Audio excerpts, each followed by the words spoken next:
My daddy makes robots. Hello everyone, this is Cybertronian Beast, and let's talk Transformers. Today we're taking a look at Transformers Generations Fall of Cybertron Starscream. This figure I have been waiting for a very long time. Ever since playing War for Cybertron, I noticed the design that they had for Starscream, and I thought if this thing becomes a figure, I have to have it. It is an amazing looking figure, and I'm so happy that they finally brought it out for Fall of Cybertron. Anyway, let's take a look at that figure by getting it opened. Alright, so here is Starscream, and he's just total badassery. He looks awesome. His weapon is humongous, but it's got a cool little feature. It's a gear, whereas you spin one of the guns and they both spin, which is really cool. And you break it in half and you've got two blasters, which is really cool. So you can stick them into his forearms, unfortunately. It's not up here on his upper arms, which would be a little bit more accurate to G1, but you've got him on his forearms here. And he's got dueling Gatling guns, which is just awesome.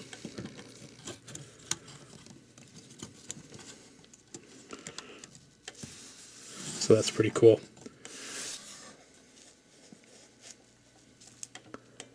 Let's take a closer look at the Starscream figure. Get these guns off here. The head sculpt on him, first off, we're going to start with that, is awesome. Let's get a closer look on that. It's light piped perfectly.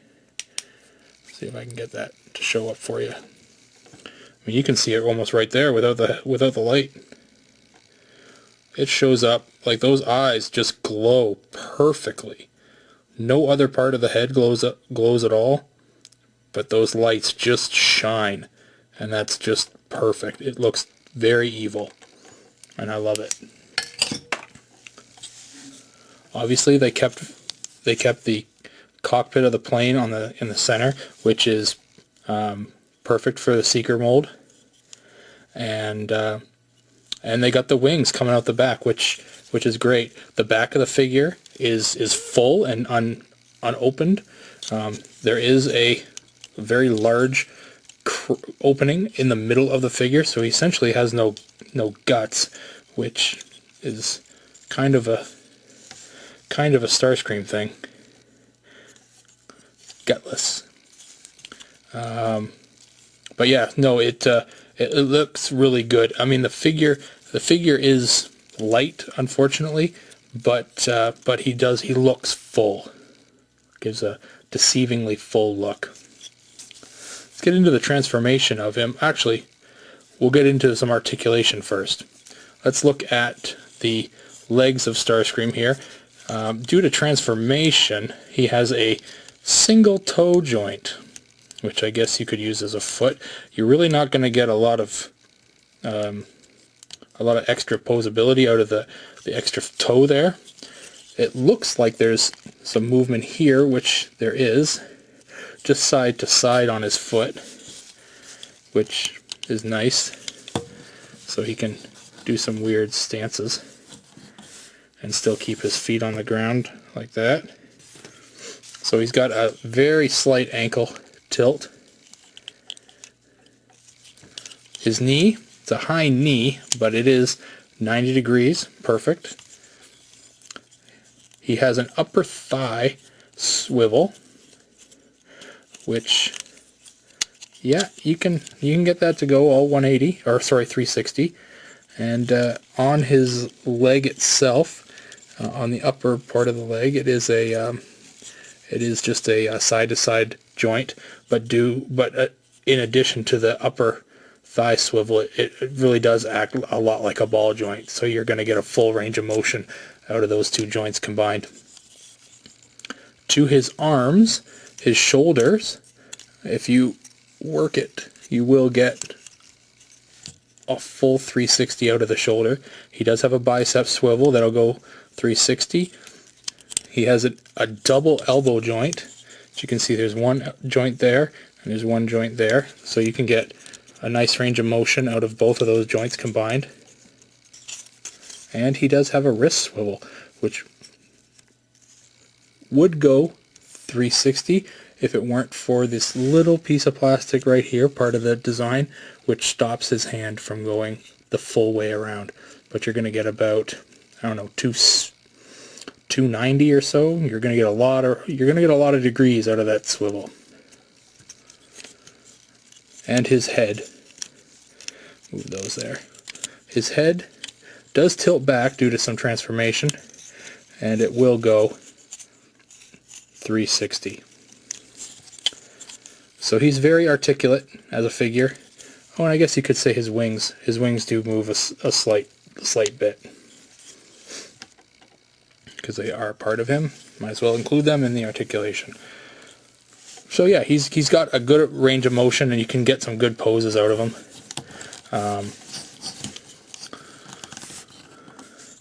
I tried to get some neat poses. He does have the, you can do, I took a picture of him and posted him to my Twitter. Whoop, that came off. There we go. Posted it to my Twitter, the pose that he has for the Fall of Cybertron game is something along the lines of this. He's just looking up at his own hand.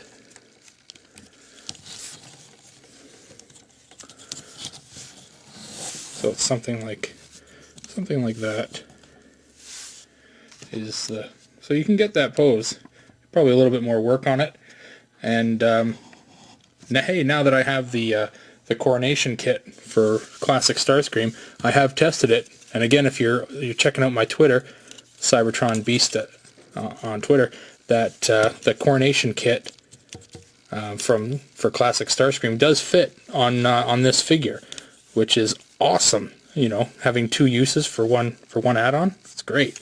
So in the game, he doesn't use the shoulder pads, or the cape, which are in the movie, but he does have that big ass crown, which it definitely can make use of.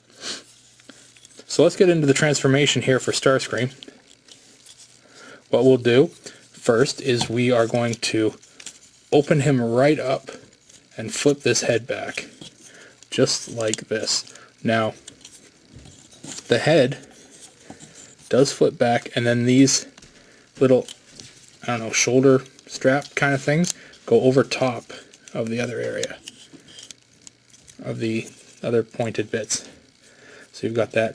Now the head does stay facing up. That's the way it's shown in the instructions. You can take it and turn it around so that it's not actually showing, but that's the way it's supposed to be. I mean, there really is no other way.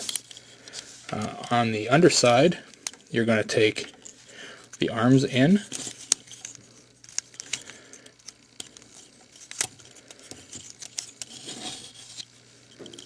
and spin them around.